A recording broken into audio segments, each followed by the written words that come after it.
یک شاخه گل، برنامه شماره 122. این بار صحبت ما از صاحب است. محمد علی صاحب که در اصفهان به دنیا آمده ولی چون پدرانش تبریزی بودند به صاحب تبریزی مشهور است. صاحب از شعرای دوران صفویه است و یکی از پایه‌گذاران سبک تازه‌ای که به سبک هندی مشهور است. این هم چند بیتی از صاحب. در وطن گرمی شدی هر کس به آسانی عزیز، کی ز آغوش پدر یوسف به زندان آمدی. در وطن گرمی شدی هر کس به آسانی عزیز، کی ز آغوش پدر یوسف به زندان آمدی. درون خانه خود هر گدا شهنشاهی است، قدم برون منه از حد خویش و سلطان باش. منظور صاحب این است که هر کس اگر حد و حدود خود را بداند و در آن حدود زندگانی خود را مرتب کند، یا به اصطلاح پای خود را از گلیم خود درازتر نکند و حق دیگران را محترم شمارد، هیچ کس را نسبت به او حق تعرض نیست. از پشیمانی سخن در عهد پیری میزنم، لب به دندان میزنم اکنون که دندانم نماند. آدمی پیر چو شد حرص جوان میگردد، خواب در وقت سحرگاه گران میگردد. وی گل آفتاب تیره میدم، گلر چومان اسیرم، مرش سکوت نباره حبه بیرون میستاره. این شبی دست بوچینم این گلر موی زدم ما همه خانه برشینم، من موله کم چل بچینم گنگیر بخانه.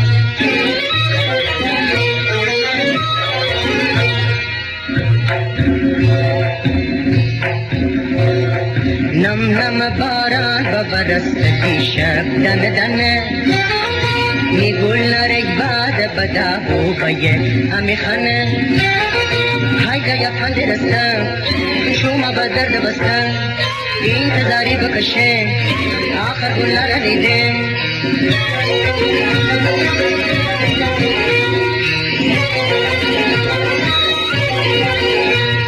میچون سفیده باسته وارش میسر بواسته تک تک دارد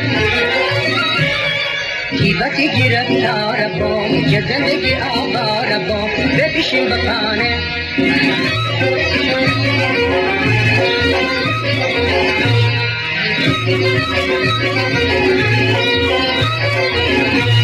میچون سفیده باسته وارش میسر بواسته تک تک دارد کیبتی گرفتار بام که زندگی آوار بام بپیشیم بخانه.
چرا بیرون نمو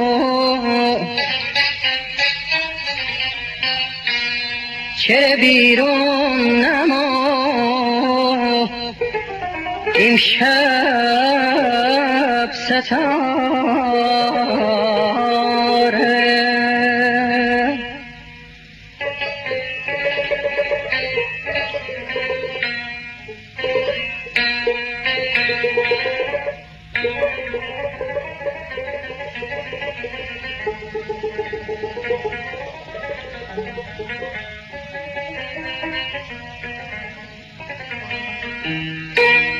خداوندا غمی نارم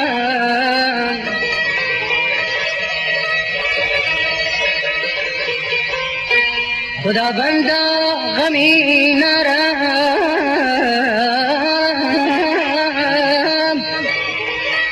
بدویا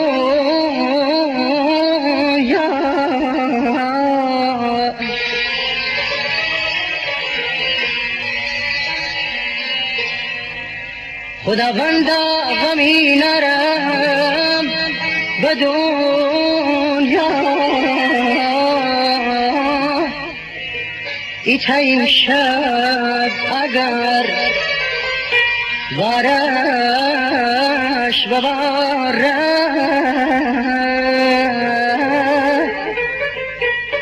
ایت این شب اگر بارش ببارد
این شبی دست گلچین من گلدار موی دل من باز همه خانه برنشینم من گوله کام چلگی بچینم دلگی بخانه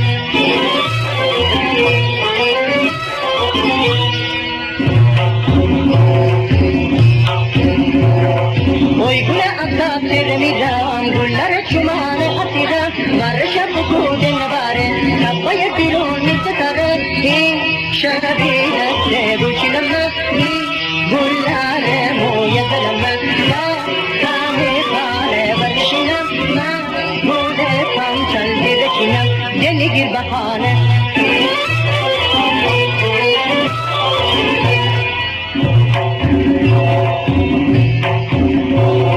نم نم باران ببرست دیشب دنه دنه میگل نرک بعد بدا خوبه امی خانه های گایا پنده رستن شما بدر بستن انتظاری بکشه آخر گل نرنیده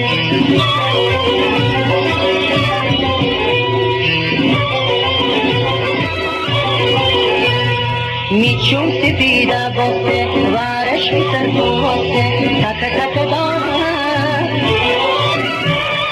جیبتی گرفتار بام جزندگی آوار بام بپیشیم بخانه